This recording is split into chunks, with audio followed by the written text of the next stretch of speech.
One of the other simple updates to Adobe Illustrator is concerning typography. So I'm going to hold my space bar for the hand tool and just push this over a little bit. Then I'm going to hit Command T for type. That would be Control T on a PC. And we have our character panel right here. I'll move these panels out of the way for right now. And you'll notice when I click on the T for type, I come out on my screen and it says I'm going to type with Myriad Pro. I can highlight that and type in the name. Let's say ARI for Arial. And we'll pick Arial Bold. But what you also have now is this pop-up over here. And you have some filters right here. Okay, filter your favorite fonts that you tend to use over and over. Filter recently added fonts to your list. You can filter fonts that are on your computer. Filter fonts that are only, just show a list of fonts that are only used in this document. Or show fonts that are used from the online Adobe Fonts feature. Okay, also on your file, you have a pop-up. And let me move this over so you can see this. So when you click on the name of a font, click the pop-up here, you have this gear pop-up.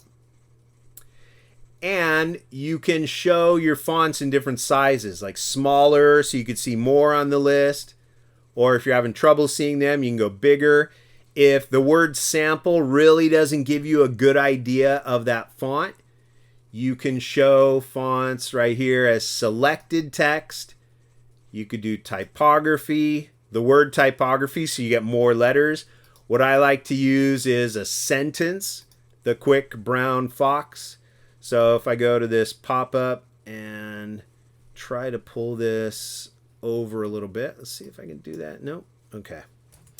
Let's go back here and let me delete that extra text frame I added here. I was trying to see if I can move this over. No. Okay. It's going to cut it off. Well, that's fine. Let's go right here. Preview my fonts as the alphabet. Preview my fonts as letters and numbers. Preview my fonts with a bunch of random words. So this is the old style of doing it. The quick brown fox jumps over the lazy dog. If you've ever taken a typing class, we used to type that. But I'll go with the alphabet. And now when I click right here and I scroll down, I get a better idea of what these fonts are going to look like. Okay, you can add a font to your favorites for that feature right there. You can show similarly designed fonts. You can add fonts to your library if you're working through cloud. Show true type fonts. I mean, so many other filters available here. Okay, I leave that up to your discretion.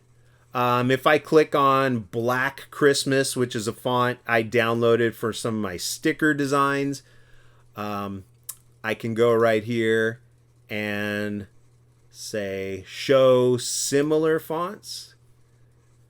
I'm not sure if it's going to show those or how long this is going to take.